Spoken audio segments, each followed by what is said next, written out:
بسم اللہ الرحمن الرحیم۔ السلام علیکم۔ روزانہ واقعات سننے کے لیے اس چینل کو سبسکرائب کریں۔ بمبئی کا ایک تاجر تھا۔ اس نے ایک مرتبہ ایک وائسرائے کی چائے کی دعوت کی۔ اس نے اس دعوت کے لیے ایک کمپنی کو ٹھیکہ دیا کہ اس کے لیے انتظامات کرو۔ انہوں نے بڑے عالیشان صاحبان لگائے، ٹینٹ لگائے اور جگہ بنائی۔ جب مہمان وہاں آئے تو انہوں نے ان کے سامنے ایک میز پر سے کپڑا ہٹایا تو اس کے اندر مختلف عمارتیں بنی ہوئی تھیں۔ تاج محل بنا ہوا تھا، دہلی کی مسجد بنی ہوئی تھی، لال قلعہ بنا ہوا تھا، گلشن آرا بیگم کا باغ بنا ہوا تھا۔ انہوں نے دیکھ کر کہا، جی ٹھیک ہے، ہم نے اسے دیکھ لیا ہے، تم لوگوں نے یہ چیزیں بہت اچھی بنائی ہیں، مگر ہمارے پاس وقت کی کمی ہے، ہمیں واپس بھی جانا ہے۔ آپ لوگوں نے کہا تھا کہ چائے پلائیں گے، چنانچہ اب آپ چائے کا انتظام کریں۔ یہ سن کر کمپنی کے مینیجر نے کہا کہ جناب، ہم نے جی آپ کے لیے چائے کا ہی انتظام کیا ہے، اس کو ذرا غور سے دیکھیں، یہ دیکھنے میں تاج محل ہے مگر کھانے میں بہترین قسم کا بسکٹ ہے۔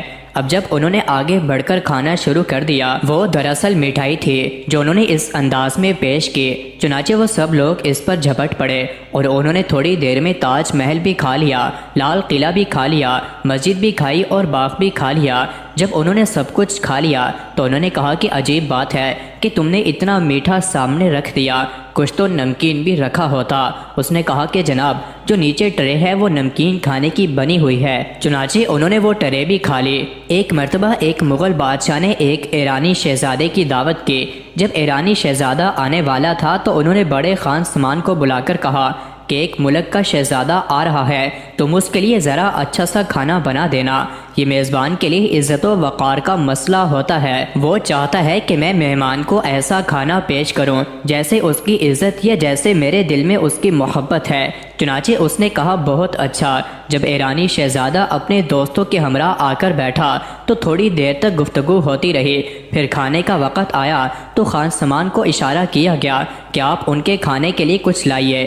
چنانچہ وہ ایک بڑا سا برتن ڈھکا ہوا لایا، اسے اوپر سے خوب سجایا گیا تھا جیسے گفٹ پیک ہوتا ہے۔ اس نے لا کر اسے ایرانی شہزادے کے سامنے پیش کیا کہ اسے قبول کیجئے۔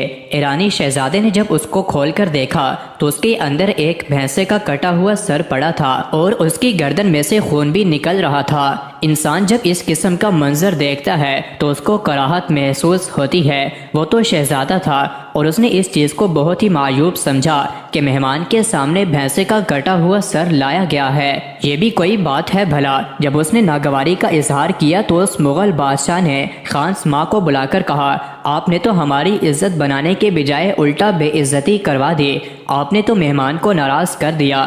ہم نے تو آپ سے یہ نہیں کہا تھا کہ بھینسے کا کٹا ہوا سر سامنے لا کر رکھو، اور سر بھی ایسا کہ اس میں سے خون بھی بہہ رہا ہو۔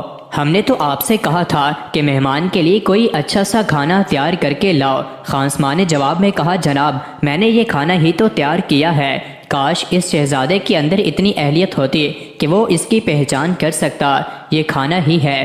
آپ ذرا اس کو کہیں کہ وہ اسے ذرا کھا کر دیکھے۔ جب شہزادے نے اس کو ذرا قریب کر کے دیکھا تو وہ دراصل مختلف کھانے بنے ہوئے تھے، آنکھیں مختلف ذائقے کی تھیں، سر مختلف ذائقے کا تھا، دانتوں میں اور قسم کا ذائقہ تھا، اور جس کو وہ خون سمجھ رہا تھا وہ مشروب اور ذائقے کا تھا۔ اب جب ایرانی شہزادے نے اس کو کھانا شروع کر دیا تو وہ واقعی اس خان سمان کی فنی مہارت کا قائل ہو گیا کہ انسان ایسی حیرت انگیز چیز بھی بنا سکتا ہے۔ مزید ایسے ہی ویڈیوز کے لیے چینل کو ضرور سبسکرائب کریں۔